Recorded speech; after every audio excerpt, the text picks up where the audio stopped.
الواحد الأحد الذي لا يعرفه إلا إذا عرفه بنفسه. أشهد أن لا إله إلا الله، أشهد أن محمدا عبده ورسوله، سيد العارفين سيد العالمين وعلى آله وأصحابه وأهل بيته وذريته أجمعين. Amma ba'du. Bapak Ibu sahibul bait, Bapak Mirhalim, istri dan orang tua, keluarga besar, semoga dalam ridha Allah SWT. Begitu juga kawan-kawan yang datang dari manapun, semoga ini menjadi bukti bahwa kita bersaudara di sisi Allah Subhanahu wa taala. Amin ya rabbal alamin. Sungguh indah, jauh dari negeri Madinah, tapi nama Rasulullah masih didendangkan dengan suara yang merdu, dengan suara yang sangat-sangat nikmat, ya. Rasulullah sebelum beliau wafat, beliau di hari beliau wafat itu paginya melihat dari luar jendela atau dari dalam rumah keluar jendela. Terlihat bahwa para sahabat sedang sholat dipimpin oleh Sayyidina Abu Bakar dan beliau kemudian menangis. Beliau terharu, umat yang dulunya tiada, paling cuma beberapa orang bisa dihitung dengan jari, jumlahnya sudah menjadi banyak.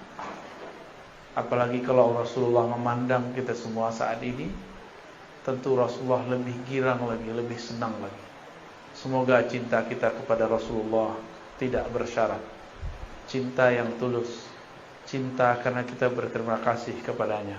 Sallallahu ala sayyidina Muhammad. Apa tema kita, Pak? Mau tentang apa? Mau tentang apa?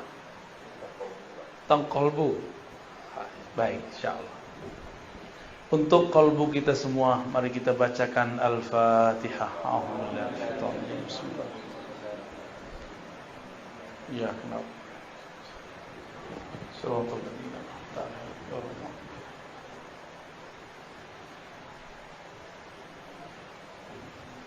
Ya.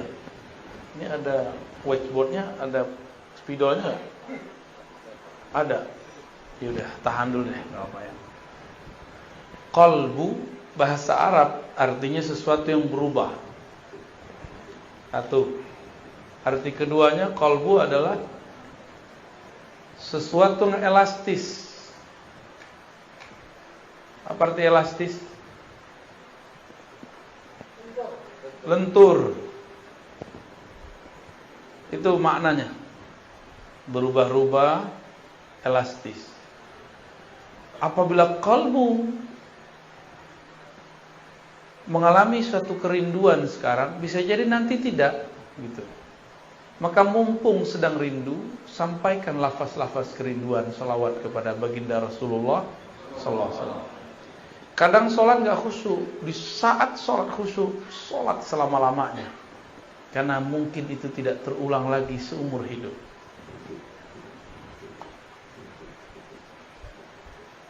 Tapi juga qalbu berarti sesuatu yang layyinah, yang halus, lembut, elastis. Apabila dia dibiarkan mengeras, dia menjadi tiada rasa, dia menjadi tidak peka, dia menjadi tidak bisa dirubah. Jadi ciri-ciri qalbu bermasalah, dia tidak bisa tersentuh oleh kalimah, tidak bisa merasakan getaran-getaran nama Allah. Itu namanya qalbu yang qasi, qaswah. Jadi qalbu kita ini kalau sudah keras, mirip kayak liver keras. Dia nggak bisa lagi menyaring, tidak bisa lagi menyaring cairan di tubuh kita. Apa yang terjadi? Penyakit batin akan masuk dan menjadi karakter. Maka hadirin hadirat yang dimuliakan Allah, qalbu ini sangat penting. Karena ia penting, Allah membahas tentang qalbu lebih dari 100 kali dalam Al-Quran. Lebih dari berapa? Kalau sholat cuma 55 kali atau 50-an Allah nyebut kata sholat. Ditambah dengan sholawat mungkin tambah. Tapi kata qalbu bisa berlipat-lipat kali lebih banyak daripada sholat. Artinya apa? Kalau kita sholat tanpa qalbu, sholatnya tidak bermakna. Zakat, infak, sedekah kalau digabung 80-an.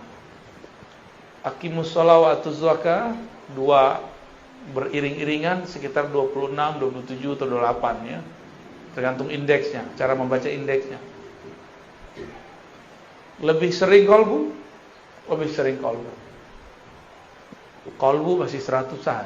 Ini baru cuma 28, 26. Apalagi haji umroh. Umroh cuma 2 kali dalam Al-Quran disebutkan. Lalu kenapa kita jadi agen umroh tidak menjadi agen qalbu? Atau umroh dengan qalbu? Belum ada ya. Bicara qalbu bukan bicara suci, sok suci. Justru bicara qalbu membicarakan bahwa kita ini bukan suci. Saya ngomong ini gak suci.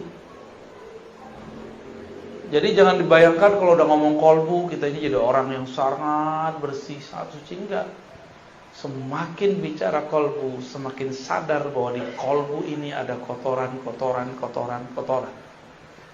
Kalau sudah mulai muncul kesadaran, maka kita tidak sempat membicarakan qalbu orang lain. Dari semua ayat itu, ada yang paling dahsyat. Allah mengatakan tentang karakter-karakter yang gampang kita pahami dari sifat-sifat manusia. Pertama, karakter orang yang beriman. Orang beriman itu karakternya satu saja. Idza dzukirallah wajilat qulubuhum. Disebut nama Allah, qalbunya bergetar. Coba sebut nama Allah, Bapak Ibu. Allah gitu. Ada getaran enggak? Hah? Kayaknya enggak ya. Berarti nyebutnya enggak pakai idza dzukira. Dzukira bahasa Arab itu beda dengan zakara. Dzukira itu artinya disebut. Kalau zakara menyebut. Beda ya? Itu artinya talqin. Talqin zikir itu menjadi penting. Harus ada guru yang menyebut di depan kita. Maka ketika ada yang menyebut itu, nama Allah disebut-sebut di hadapan orang beriman. Lalu masuklah kalimah itu dalam qalbunya, dan qalbunya bergetar, wajilat. Kenapa disebut wajilat? Apa arti wajilat? Wajilat artinya bergetar karena takut. Bergetar karena segan. Bergetar karena merasakan dahsyatnya yang punya nama. Itu wajilat, bukan menjilat ya, beda ya.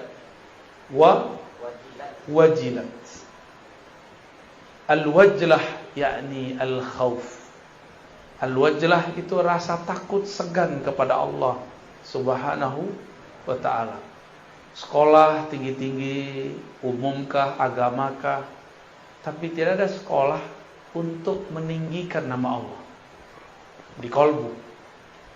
Oleh karena itu, walaupun kadang sudah doktor, sudah MA, sudah LC, sudah sarjana, sudah diploma, tapi kalau disebut nama Allah, biasa aja.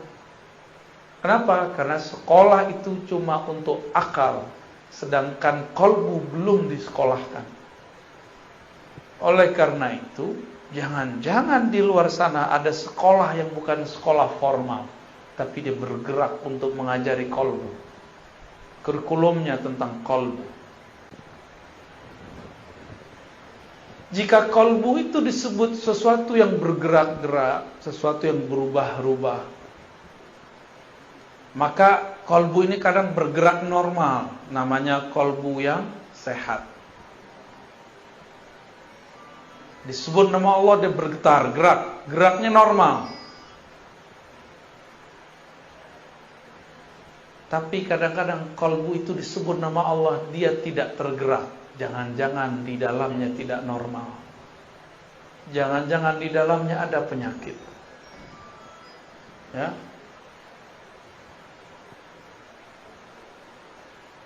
Dimatiin aja, Pak. Ya, dimatiin aja, ya. Siap? Aman? Ya, fokus ya. Ini lagi ngomong kolbu, lagi genting ini, ya. Kolbu itu bergerak cepat sekali, Pak. Bapak senang, saya sekarang bisa benci dalam sesaat. Bapak benci seseorang bisa senang dalam sesaat. Begitu cepat gerak di kolbu. Maka hati-hati bicara kolbu itu, ya. Kolbu kalau sehat disebut nama Allah, dia bergetar. Tapi kalau tidak, dicurigai ada penyakit di dalamnya. Kalau ada penyakit, lalu bagaimana caranya? Kebetulan ini ada Bu Dokter nih, ya. Kalau kita sakit, menurut Bapak ini, secara agama wajib berobat gak? Sakit fisik wajib. Kalau sakit kolbu wajib berobat gak? Lebih wajib. Bener ya? Kalau sakit kolbu wajib gak berobat? Bener nih. Udah diobatin belum kolbunya? Sholatnya khusyuk gak? Kalau enggak berarti kolbunya ada masalah. Baca Qur'annya nikmat gak? Jangan-jangan di lisan kolbunya ada masalah. Ada sariawan. Baca la ilaha illallah nikmat gak? Atau cuma mengikuti tradisi? Dulu zikir la ilaha illallah, la ilaha illallah, la ilaha illallah. Itu sama kayak burung beo. Gak ada nikmatnya. Di sini makanan khasnya apa, Pak? Yang paling enak? Tempoyak. Duren yang sudah itu tuh, yang sudah kematangan itu ya, itu bahasa halusnya. Bahasa kasarnya yang sudah busuk. Tapi kalau diolah jadi enak ya. Oke. Bumbunya apa? Cabai, bawang, oke. Ada orang buat tempoyak tapi nggak pakai bumbu, gimana? Dia sebut ini tempoyak loh. Kiranya kawan belajar lewat YouTube, belajar lewat buku, begini cara buat tempoyak. Kita icip, rasanya nggak jelas. Dibilang tempoyak bau doyan busuk. Dibilang busuk, kok ada bawang-bawangnya, kok ada asam-asamnya. Kita nanya, ini siapa yang buat? Ternyata yang buat tidak pernah belajar kepada orang yang bisa membuat. Itulah nasib orang membicarakan agama, membicarakan ilmu kolbu, tapi tidak berguru kepada ahli kolbu. Dia berkata kepada orang, inilah agama, ternyata isinya tiada. Itu banyak hari ini.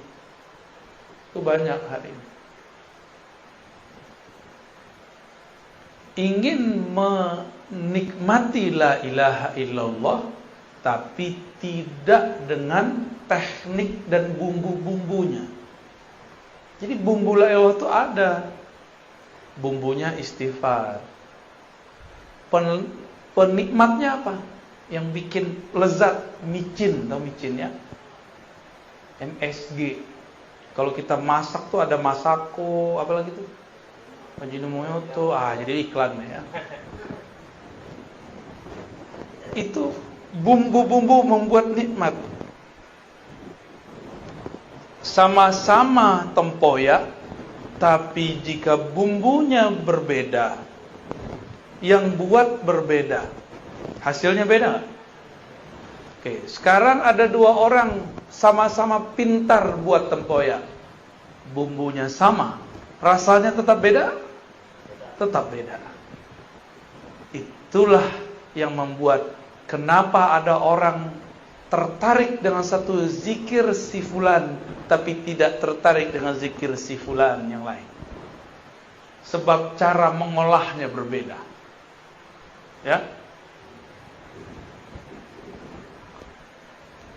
Qalbu ini ia secara gerak digerakkan antara jari-jari Allah. Kita tidak tahu makna jari, kita serahkan maknanya kepada Allah. Tapi kalau disebut jari, ini jari Bapak Ibu, gampang dipegang nggak? Bisa dilempar nggak? Bisa. Bisa dibuang. Apabila kolbu ada di antara genggaman-genggaman Allah, maka kolbu ini hanya bisa dikuasai oleh Allah. Jadi kita sendiri tidak bisa menguasai kolbu. Bapak ini bilang, ibu ini bilang, saya hanya senang ini, saya benci si fulan. Ternyata ketemu dia kita tersentuh. Bisa nggak begitu? Sering. Dulu saya nggak suka durian. Tahu-tahu dipaksa sama orang siapa dulu, orang tua apa kakak saya dulu, masukin ke mulut. Dicicip lo enak. Bentuknya nggak enak, tapi pas dicoba enak. Kadang-kadang begitu Pak. Tempoyaknya sudah enak, beda koki nggak masalah, dibuat oleh ahlinya. Tapi lidah kawan sedang sariawan, bisa nggak menikmati? Kalau dia mengatakan kok nggak enak, masalahnya di mana? Lidah. Yang harus diobati, yang dimasalahkan lidah atau tempoyak. Tapi banyak orang menyalahkan tempoyak dan yang masak tempoyak. Si Buya tuh, Kiai itu, Ustadz tuh tidak bagus tekniknya. Padahal kolbunya yang lagi masalah. Ya, sering nggak begitu? Sering. Kita kalau belajar zikir, kalau kolbu sudah sehat, dia tinggal makan. Namun kolbu ini ada selera. Nih, air. Airnya bersih. Tapi gelasnya kotor. Kita tuang air ke dalam gelas, mau minum nggak? Nah, ini masa teknik nih, teknik mengenali kolbu. Zikirnya sudah bagus, ulamanya, syekhnya sudah berijazah, orangnya sehat, cuma kotor. Bisa nggak orang sehat kotor? Bisa. Orang sehat kotor bisa. Habis kena air hujan kan bisa aja kan? Mungkin dia habis terkenang masa kecil belum bahagia, terus main-main itu, becean itu ya, mungkin nggak? Atau dia keluar dari kebun, mungkin dia sehat tapi badannya kotor, bisa menikmati? Ada makanan tapi dibawa ke WC, bisa makan? Tuh, kira-kira begitu ilustrasinya. Jijik nggak? Maka kalau kita belajar zikir, kolbunya dicuci dulu, dibersihkan dulu. Jangan kayak orang mau makan di dalam WC, pasti nggak mau makan dia. Dia sehat.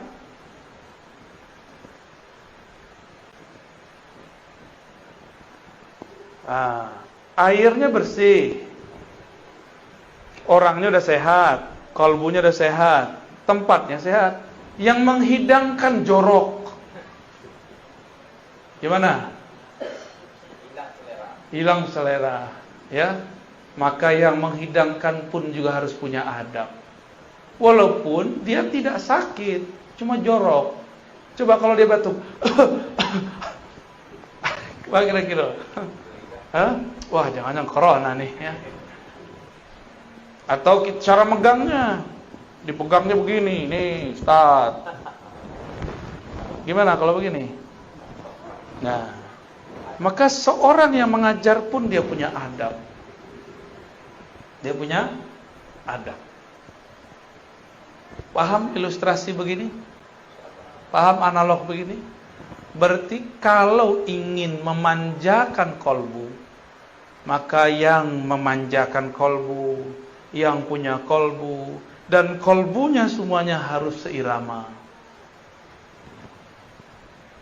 Jangan diajarkan di WC, jangan diajarkan di tengah keramaian, kecuali orang-orang keramaian itu sudah satu frekuensi.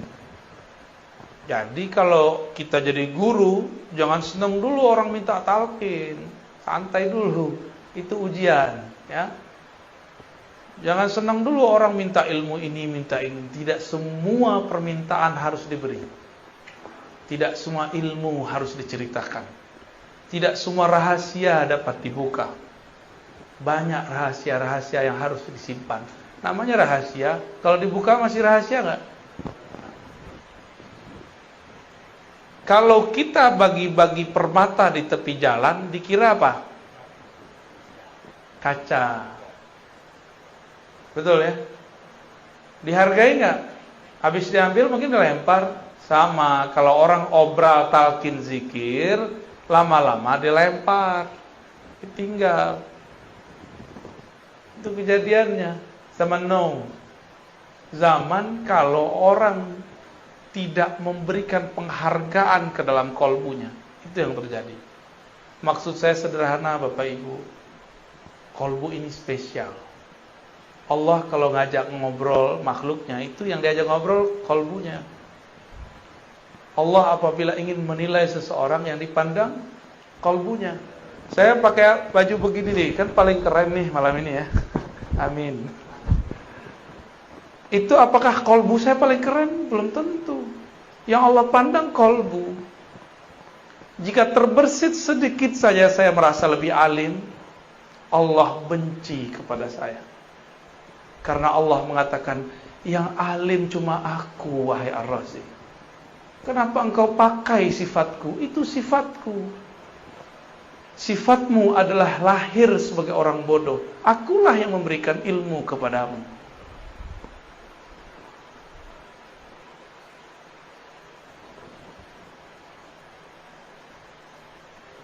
Rasa nikmat zikir adanya mirip dengan kita kalau makan. Nah, ini pertanyaan nih Bapak Ibu. Kalau makan tempoyak, enak itu di tempoyak, di lidah, di piring, atau di orang yang nyajiin? Di lidah. Oke, coba makan di WC. Jadi gak enak kan? Hidung naruh. Tempoyaknya enak, tempatnya bersih, orang datang, makan. Makan semua. Mau nggak? Langsung berdiri kita. Nggak jadi makan, ya.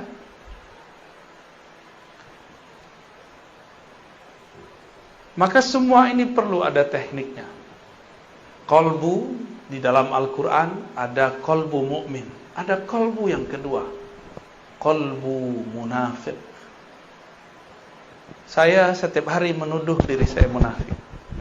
Karena di hati lain, di pikiran lain. Cuma sudah terburu jadi doktor, dipanggil Buya, Tuan Guru.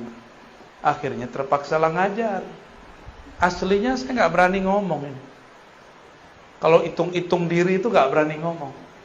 Cuma pulang kembali, ilmu kan milik Allah. Suci milik Allah. Jika Allah maha suci, kita berarti maha ternodai. Maka dengan itulah saya datang kepada Allah dan saya minta izin, ya Rabb, ana abdukal faqir al-muznib. Ya Allah, aku hambamu banyak dosa. Alim pun tiada, ya. Makom tinggi pun tidak, tapi orang husnuzan. Maka dengan ketinggianmu ya Allah, dengan kemuliaanmu ya Allah, aku menumpang. Di situ. Berharap Allah menyertakan kita dalam kemuliaannya. Berharap Allah menyertakan kita dalam kealimannya. Berharap Allah menyertakan kita dalam zikir-zikirnya. Itu sebenarnya kenapa wajib istighfar. Jadi secara ilmu fikih, Istighfar itu sunnah, tapi secara ilmu qalbu istighfar wajib. Kenapa wajib? Saya tadi nanya, bisa nggak Bapak Ibu makan piringnya kotor? Orang gila bisa. Ya, orang gila per piring bagus nggak? Tapi kalau orang waras, miskin pun dia, kita hidangkan makanan yang enak, tapi piringnya kotor, tersinggung nggak dia? Tersinggung, kecuali ente majnun, ya. In kunta majnunan, fala ba'sa bih. Ya. Kolbu berpenyakit. Apa penyakit kolbu? Penyakit kolbu beda dengan penyakit badan. Kolbu itu penyakitnya dimulai dari penyakit iblis. Yang pertama kali punya penyakit adalah iblis. Ya. Nah, Bapak Ibu, kita kan bukan iblis. Kenapa disamakan dengan iblis? Ada rahasianya. Ruh itu suci enggak? Allah tiupkan ruh. Allah Ahad. Ini Allah Ahad nih. Meniupkan ruh. Ruh suci enggak? Suci ya. Lalu Allah tiupkan lewat malaikat ruh kepada badan.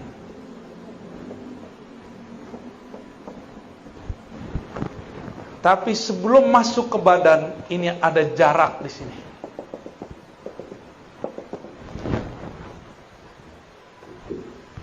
Di saat inilah kemudian di sini ada hijab-hijab. Dalamnya bukan main, tebalnya tiada terkira. Disinilah diuji ruh. Dia dicelupkan ke dalam syahwat. Ini syahwat namanya nih.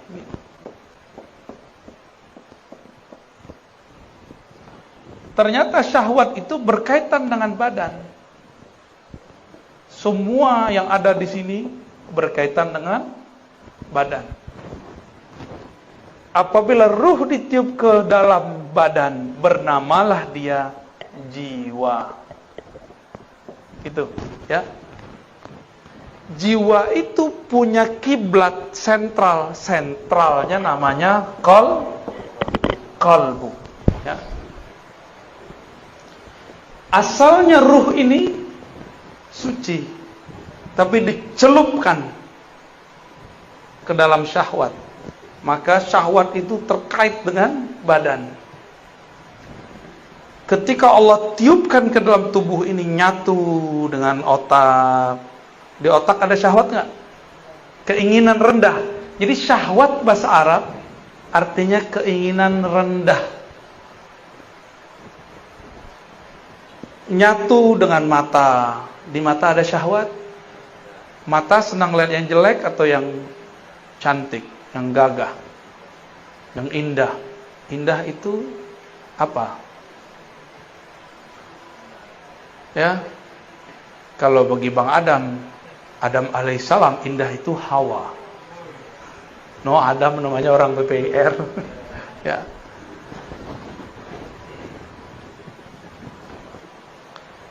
Mata itu diberikan syahwat. Dia senang melihat yang bening-bening, yang indah-indah, yang hijau-hijau. Walaupun di rumah sudah ada yang bening, yang cantik, capek kerja, nyari puncak, nyari kebun, nyari hiburan. Berarti kurang cukup memandang yang cantik, kita perlu yang indah. Orang yang sudah tinggal di kampung, kampungnya indah. Dia semua di kampung itu orangnya rancak-rancak, cuma kurang seksi. Maka dia pergi ke kota ingin mencari yang rancak-rancak plus seksi. Hitung-hitung cuci mata, Pak. Ya, benar begitu. Jujur aja nggak apa-apa kok. Hah? Enggak iya gitu. Ketika ditiupkan ke dalam badan, maka dia dicelupkan ke dalam syahwat. Sampai ke tangan suka megang. Sampai ke perut suka makan, sampai ke kemaluan, sampai ke kaki, terus semuanya. Tidak ada kita yang selamat daripada kata syahwat, nggak ada. Mursyid, apalagi mursyid itu lebih besar ujian syahwatnya.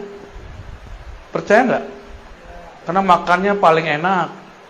Kalau ada tamu datang masih makanan paling enak, ya nggak? Kalau ada fasilitas paling enak. Tapi si mursyid ujiannya paling berat. Paling berat ujiannya mursyid. Kalau mursyid dosa, dosanya lebih besar.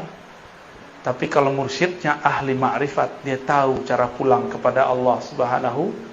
Di situ si mursyid paham bahwa jadi mursyid bukan berarti jadi orang suci. Jadi mursyid berarti tahu cara mensucikan diri. Itu yang beda mursyid dengan bullshit. Beda-beda tipis.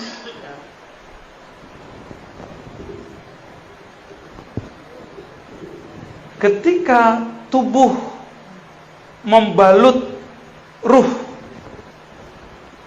maka tubuh punya energi nafsiyah atau jiwa yang membuat dia masih terhubung dengan ruh ini, itu qalbunya. Karena ini adalah hembusan Allah. Allah memandang dari ruh ini kemana? Dipandangnya kepada qalbu. Jadi dekat gak antara ruh dengan qalbu? Dekat sekali. Karena qalbu itu ada karena ruh. Jika Allah menurunkan ilmu lewat ini, itu namanya laduni. Tapi kalau Bapak Ibu belajar, si badan ini diajak belajar nih. Belajar sama seseorang, cari guru. Kalau dapat ilmu namanya futuh. Apa namanya? Apa arti futuh? Terbuka. Supaya mengenal Allah. Tapi kalau ruh, gurunya langsung Allah Ahad. Disebut laduni. Itulah ilmunya Nabi. Maka saya sering nanya, Jibril itu gurunya Nabi Muhammad atau muridnya Nabi Muhammad? Banyak orang salah di situ, keliru. Dikira Jibril itu adalah gurunya Nabi Muhammad. Padahal Jibril itu dapat energi dan dipasangkan kepadanya jubah-jubah pemimpin malaikat setelah dia berselawat ke Nabi Muhammad. Nabi Muhammadnya belum lahir sebagai bin Abdullah. Tapi Muhammadnya sudah ada belum? Ruh pertama yang Allah tiupkan namanya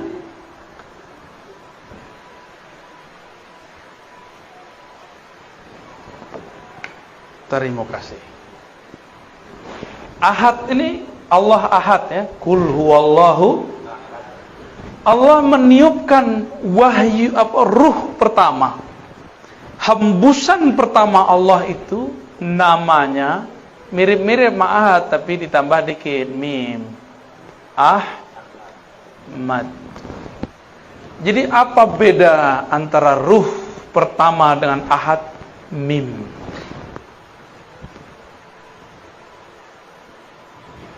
Saat Allah menghembuskan, hembusannya itu berbunyi Ahmad. Bernama Ahmad. Pangkatnya disebut Ruhullah.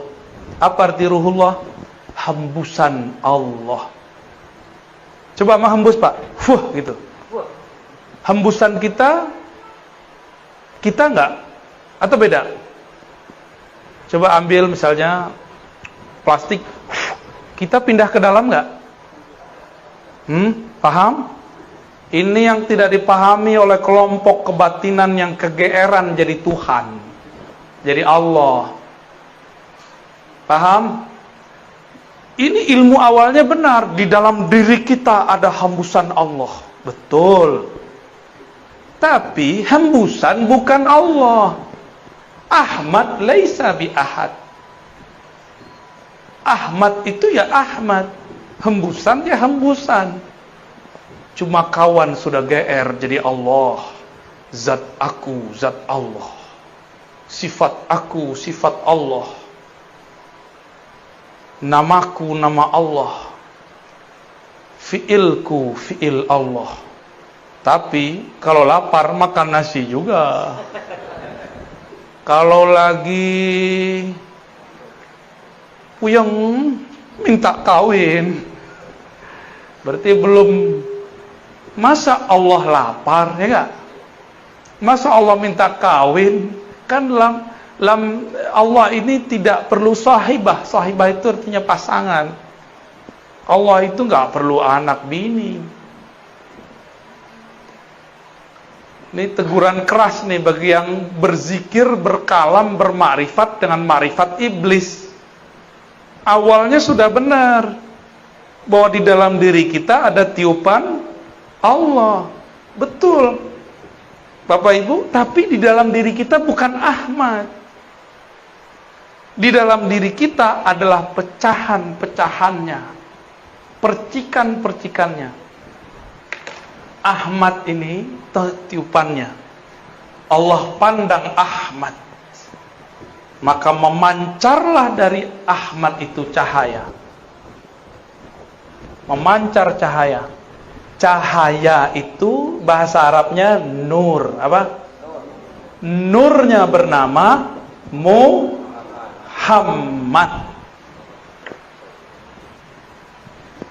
Gitu ya. Berarti nur beda nggak dengan ruh? Ahmad itu pangkatnya apa tadi? Ruhullah. Ini kalau nggak nyatet hilang. Catat. Kalau punya catatan.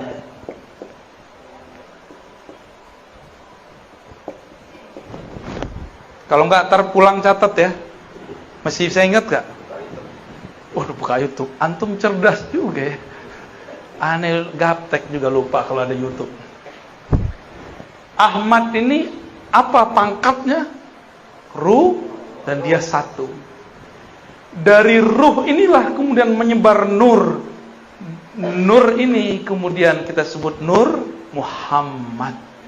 Dari ruh itulah kemudian terpercik hembusan-hembusan kecil. Itulah jadinya kita. Maka kita ini bersumber dari Ahmad. Maka Ahmad ini ada sebutannya biar faham. Kalau kita keluar dari perut seseorang, yang mengeluarkan namanya apa? Ibu. Ibu apa batu? Ibu. Beneran. Itu istilah aja ya.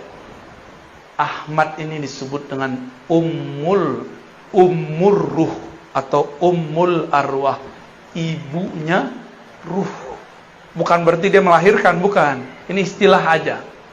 Bahwa ruh bersumber dari bukan dari ahad. Jangan GR ya. Jangan GR dulu, kawan udah GR, dalam diriku ada ahad. Cemen. Gak ngerti makrifat namanya. Sok terlalu nafsu mau jadi fana dan baqo dalam Allah Subhanahu wa ta'ala. Belum, masih jauh perjalanannya. Ini perjalanan yang disebut inna lillahi wa inna ilaihi. Jadi berpulang kepada Allah harus paham ini. Inilah yang ada di kolbu Nabi Muhammad sallallahu alaihi wasallam. Maka Sayyidina Isa punya ayah enggak? Secara fisik enggak punya ayah.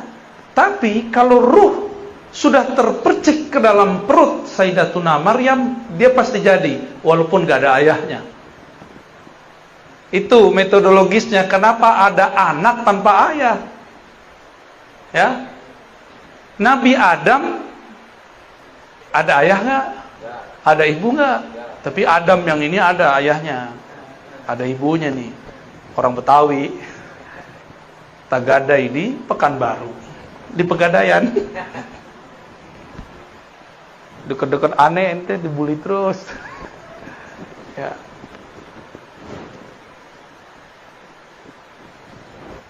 Percikan ruh Ahmad itu yang intinya setelah Allah genggam beberapa bagian tanah, lalu Allah pindahkan salah satu bagian daripada inti Ahmad yang disebut Nur Muhammad kepada tanah tadi. Jadilah dia Adam. Apa yang dibaca dalam itu? Kun. Ya.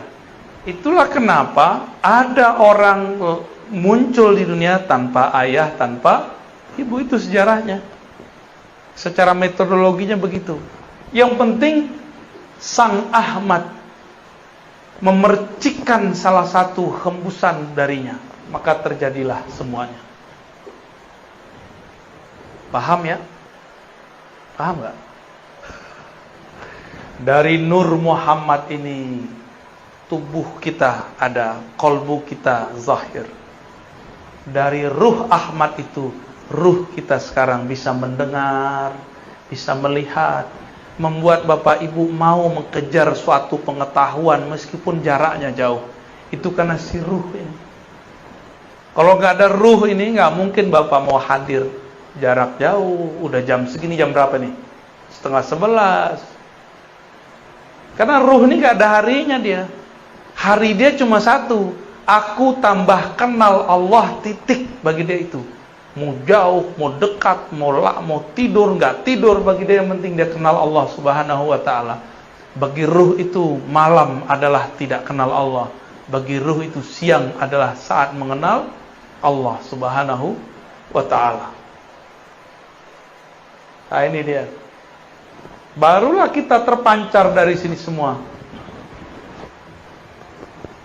Oleh karena itu tadi Sayyiduna Isa, dia mengenal ibu hakikinya bukan Sayyidatuna Maryam. Ibu hakikinya siapa?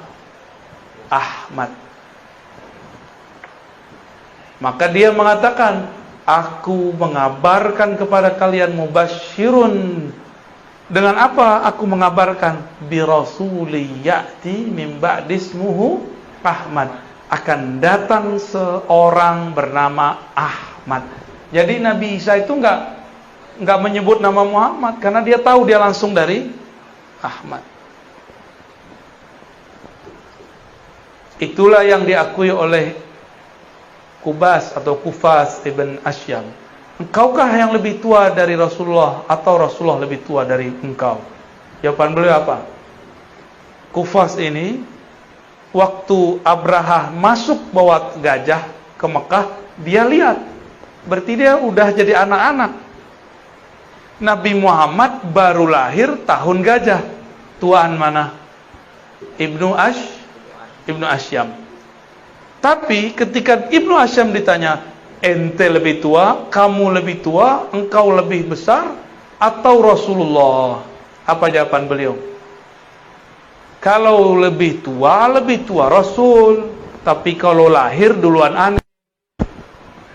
Bingung gak tuh? Lebih tua, tuaan Rasulullah. Tapi kalau lahir, tuaan aku.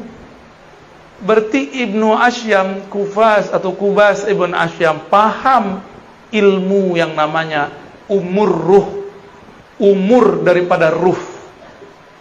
Bahwa ruh ini kadang ada yang lebih tua, ada yang lebih muda. Ruh yang lebih tua, ruh yang faham. Maka siapa yang ditakdirkan faham malam ini, ruhnya sudah ditakdirkan dewasa. Tapi kalau ini Buya ini ngomong apa ini? Berarti Anda belum cukup umur, wahai ruh. Selamat belajar lagi. Nah, dari sinilah kemudian muncul alam semesta, ya. Alam. Kita di alam ini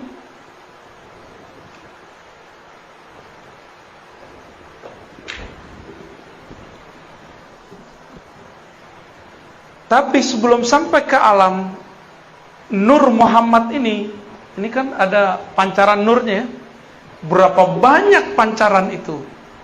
Jumlahnya ada sekitar 124.000. Jadi pancarannya 1, 2, 3, 4. Kalau dihitung 124.000. Ini di alam nur loh ya.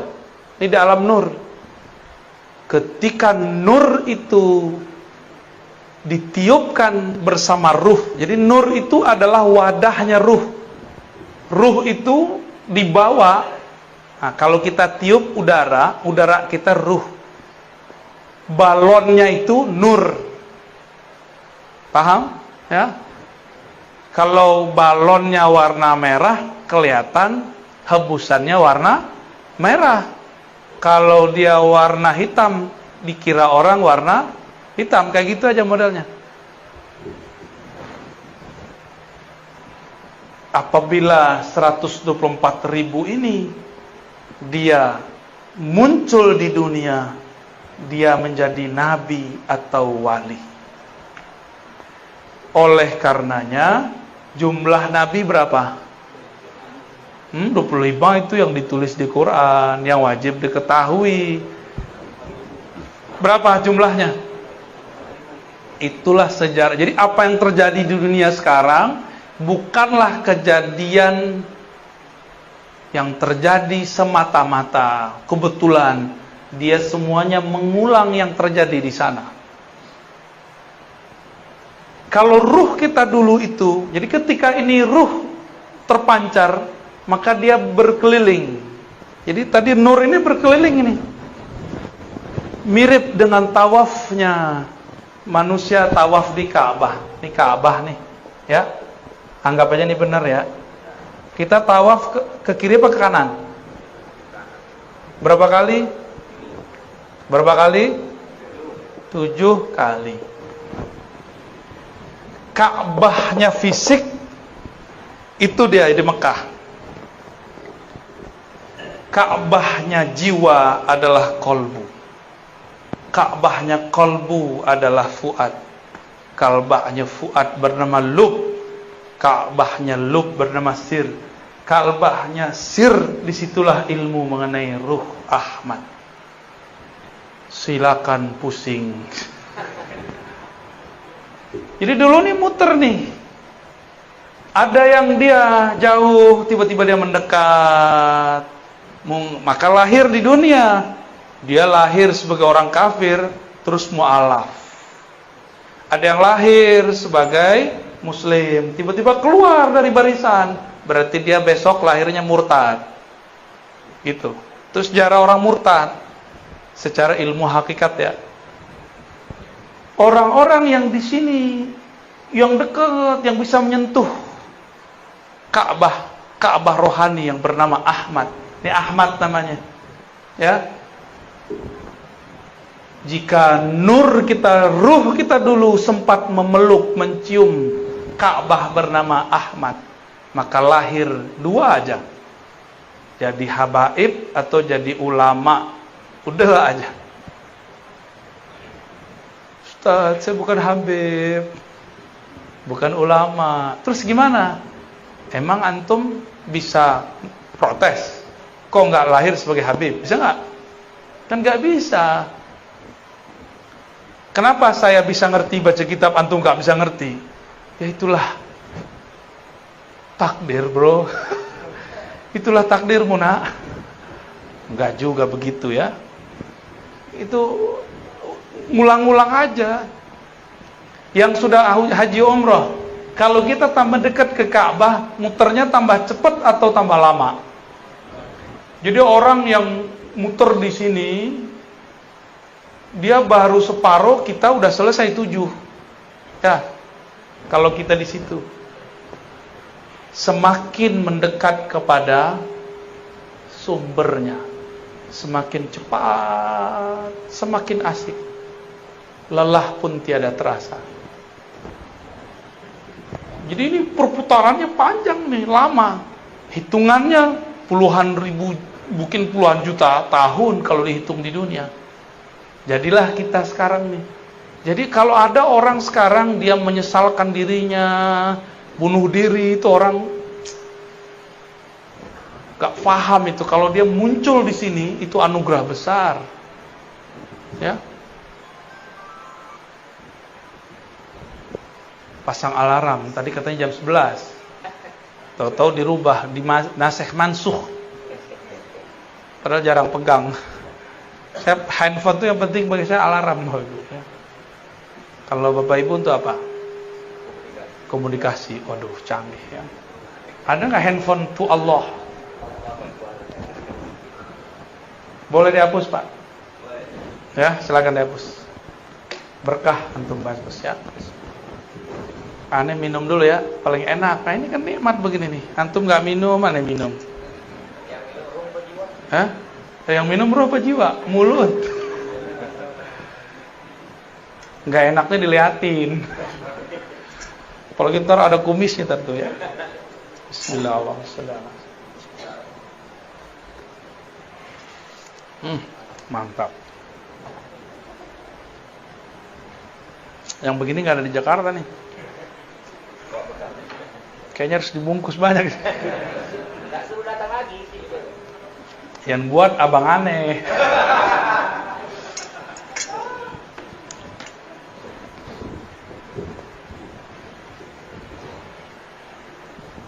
Di kita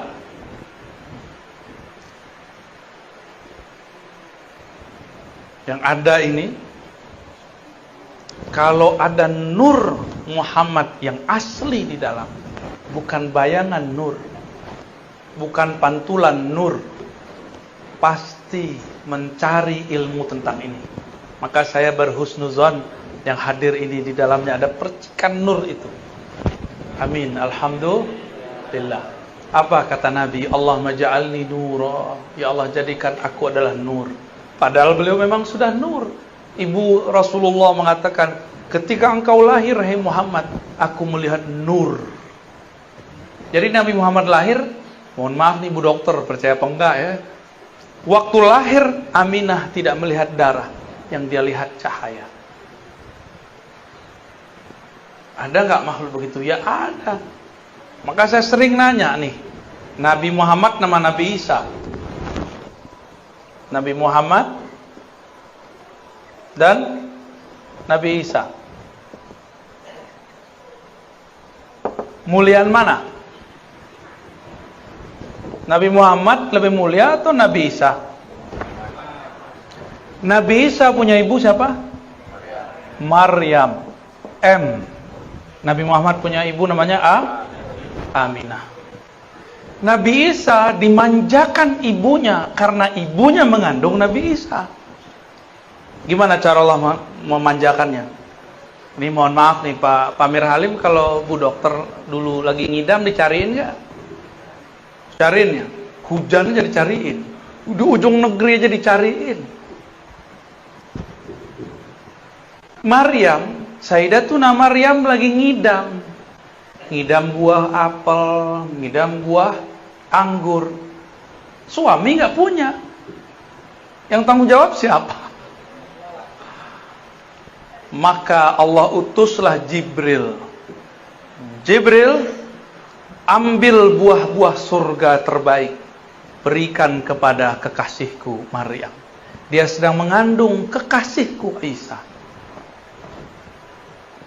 Maka ketika Sayyiduna Zakaria masuk ke mihrab, ke kamarnya Maryam, dia heran. Belum hamil tuh, belum hamil. Apalagi setelah hamil. Belum hamil, dia mau apa dikasih, disiapin biar rahimnya bersih, biar rahimnya tercipta, terbuat, tersusun dari nutrisi-nutrisi surga. Ditanya sama Nabi Zakaria, anna laki hadza, wahai anakku, kira-kira begitu, anak ponakan maksudnya ya, dari mana engkau memperoleh buah-buah ini? Apa jawabannya? Dari sisi Allah Subhanahu wa ta'ala, maksudnya dari sorga. Jika Sayyidatuna Maryam dimanjakan Allah, disiapkan untuk mengemban, untuk menyimpan di perutnya Nabi Isa, apalagi setelah hamil.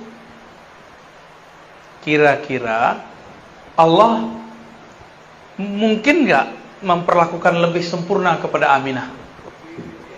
Mungkin itu wajib. Kalau versi saya wajib. Muliaan Nabi Isa atau Nabi Muhammad? Beneran? Ya.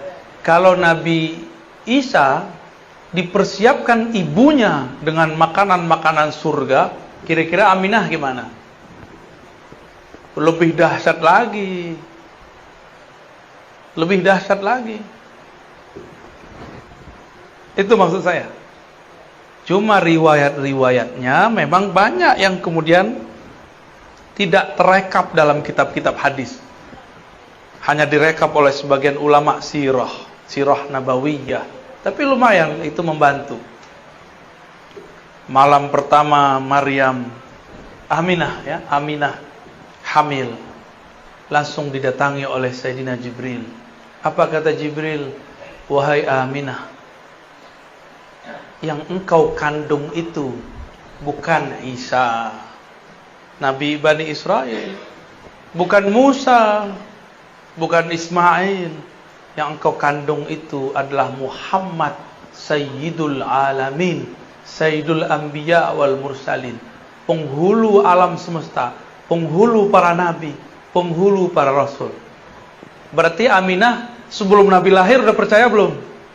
Jadi yang pertama beriman itu dengan kenabian kerasulan Nabi Muhammad itu adalah Aminah, bukan Khadijah, bukan Abu Thalib, bukan Abu Bakar. Bukan. Yang pertama siapa? Aminah. Cuma ada orang kurang ajar hari ini ya. Mereka bilang apa? Orang tua Nabi masuk berdasarkan beberapa hadis-hadis yang bisa dikritisi pemahamannya. Oke. Nabi Isa dipersiapkan tubuhnya oleh Allah masuk ke dalam rahim yang mana pemilik rahimnya Maryam memakan buah-buah surga. Itulah sebabnya Nabi Isa tubuhnya kuat. Hanya Nabi Isa yang diizinkan Allah nanti bunuh Dajjal. Kenapa dia doang yang kuat? Tapi di atas dia ada Mahdi. Al-Mahdi itu pewaris langsung Nabi Muhammad. Jadi nanti Nabi Isa kalau lihat Mahdi yang kelihatan sama dia Nabi Muhammad. Sirnya itu, wah ini Nabi Muhammad nih. Tapi kok mukanya beda dikit ya? Cuma dilihat nasabnya, oh masih nasab Nabi Muhammad.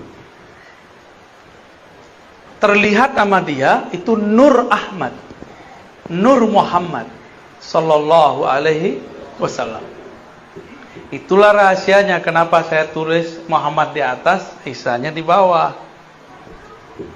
Al-Mahdi itu nanti pewaris. Ditaruh pewaris itu keadaan di kiri aja ya. Mahdi, Al-Mahdi. Walaupun dia bukan seorang nabi, tapi dia mewarisi nabi, pemimpin para nabi. Gimana kira-kira? Makanya Nabi Isa tetap jadi makmum. Nabi Muhammad udah nggak kelihatan, Al-Mahdinya ada. Nanti yang jadi makmum tetap Nabi Isa, yang jadi imam tetap Al-Mahdi, karena dia pewaris mutlak Nabi Muhammad Sallallahu Alaihi Wasallam. Pewaris mutlak. Jika Nabi Muhammad ada pewarisnya Al-Mahdi, Nabi tadi ada berapa jumlahnya? 124 ribu. Di akhir zaman inilah yang akan berjuang. Namanya wali. Jumlahnya berapa? Yang besar-besar 124 ribu. Selebihnya pasukan tim Hore. Lumayan tim Hore. Ya. Jangan dibayangkan 104 ribu itu doktor. Belum tentu. Ada yang doktor, ada yang enggak. Jangan dibayangkan itu mursyid. Belum tentu. Ada yang mursyid, ada yang tidak. Jadi jangan kecil hati dulu. Siapa tahu di antara kita ini ada yang pewaris 124 ribu. Apa kata Nabi? Al-ulama warasatul anbiya. Ulama-ulama itu mengenal Allah, karena itulah mereka dianggap pewaris nabi-nabi yang kenal Allah. Jadi yang diwarisi bukan gelar doktor. Nabi bisa baca kitab kuning nggak? Kitab kuning belum ada di zaman Nabi. Belum ada kan? Belum. Belum apa udah ada? Kalau udah ada, berarti Bukan Nabi Muhammad tuh. Jadi siapa yang bisa baca kitab kuning di sini? Jangan GR dulu. Antum belum tentu pewaris Nabi Muhammad. Nabi Muhammad itu ummi. Tapi ummi itu ada maknanya. Yang bersifat induk. Kalau secara harfiah ummi bisa berarti tidak bisa tulis baca, ya. Tapi secara arti lain apa? Induk, sumber. Jadi kalau saya punya terjemahan lain, An-Nabi Al-Ummi, Nabi yang merupakan induk semua nabi-nabi. Karena beliaulah Nabi 194.000 ada. Al-Mahdi pewaris Nabi Muhammad. Isa pasti ada pewarisnya. Musa pasti ada pewarisnya. Dengan itulah cara mereka berjuang di akhir zaman. Karena tidak mungkin ada kelahiran kembali. Namanya reinkarnasi. Yang ada cuma waris. Siapa tahu di antara kita ada yang jadi pewaris. Amin ya rabbal alamin. Terus apa lagi dong? Apa kaitannya dengan kolbu? Nah, itu kan pertanyaannya tadi. Ilmu ini bukan lagi ilmu kolbu, tapi sudah ilmu ruh. Sumber ma'rifatnya kolbu. Kolbu itu dia punya ma'rifat dua aja. Dari Allah pasti lewat ruh. Dari selain Allah pasti lewat akal dan panca indera. Baca kitab lewat panca indera enggak? Baca, maka belum tentu orang yang bisa baca kitab jadi orang alim. Siapa tahu jadi sombong. Ya benar. Ada nggak ketemu orang baca kitab sombong? Banyak, salah satu yang di depan. Astagfirullah. Kalau ada sombong, antum sombong.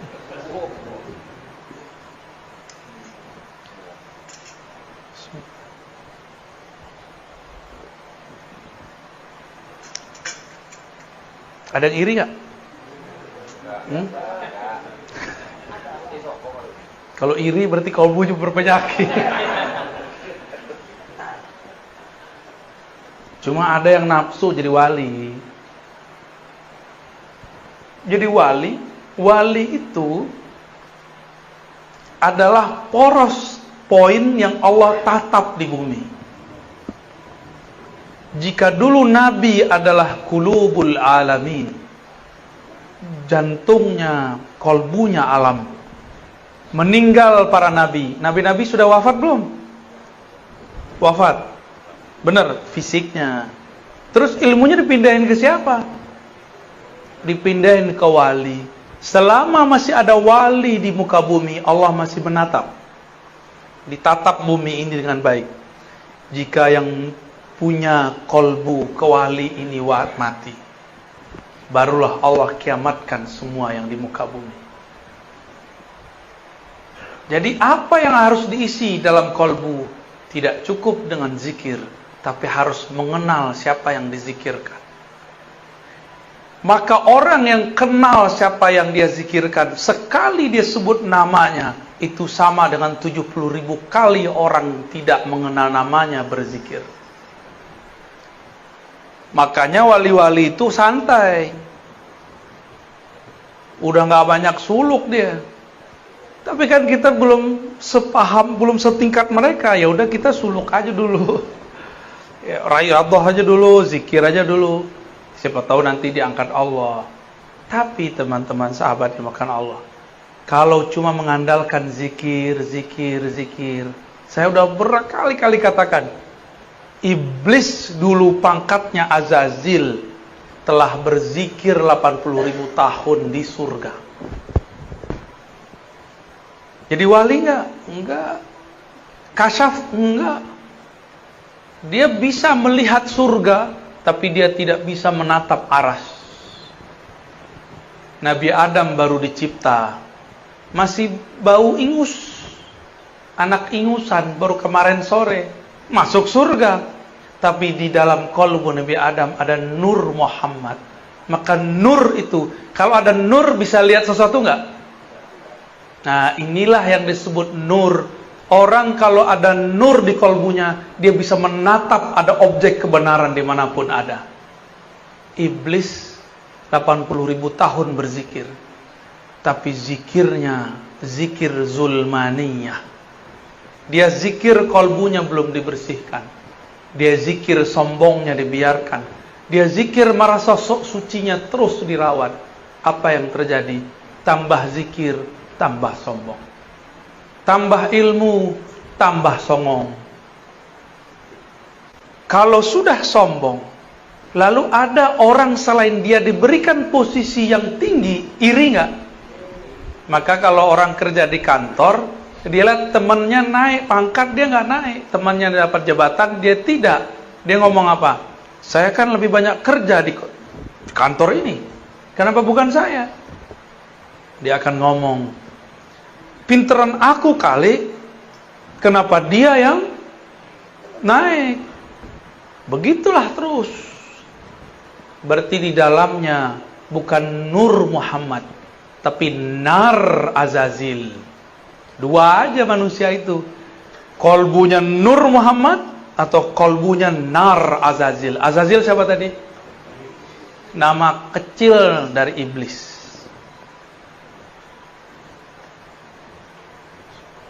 Gimana kira-kira? Yang suka nyolot terus, tahu nyolot? Marah dulu. Kayak api, nyala terus. Itu nar di dalamnya. Ya. Maka kalau kajian nama yang punya nar Azazil, panas kepala kita. Tapi kalau ngaji dengan yang punya nur Muhammad, kepala boleh panas, tapi kolbu, ruh girang. Ada getaran-getaran indah di dalam. Getaran-getaran kerinduan kepada Allah Subhanahu wa ta'ala. Wali itu kolbunya alam. Kolbunya wali, tatapannya Allah. Ruhnya wali adalah percikan dari hembusan-hembusannya Allah. Maka jika si wali ini punya kolbu, dia kenal siapa yang dia sebut. Sama seperti yang dikatakan dalam hadis. Ini penutup kajian kita. Apa kata Nabi? Tidurnya orang yang alim lebih bagus, lebih afdol daripada ibadahnya orang yang jahil. Ada orang alim, arif, main-main aja. Tapi dia kenal siapa yang mencipta alam. Kenal itu dimulai dari kenal nama. Semakin banyak nama yang dikenal, semakin tinggi ma'rifat. Kalau cuma nama alif, lam, lam, ha, itu baru satu ma'rifat. Allah. Harus kenal lagi Ar-Rahman. Harus kenal lagi Ar-Rahim. Harus kenal minal 99. Baru namanya ma'rifatul asma.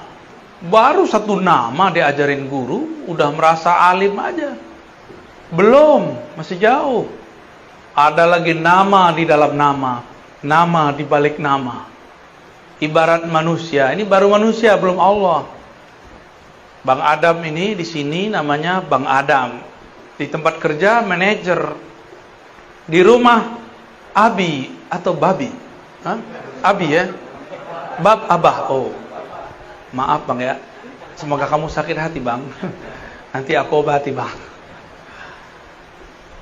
Karena dia orang Betawi. Masa kecil panggil tong. Bukan tong sampah, bukan. Tong. Dulu dia suka bersilat. Dipanggil jawara. Jawara lidah.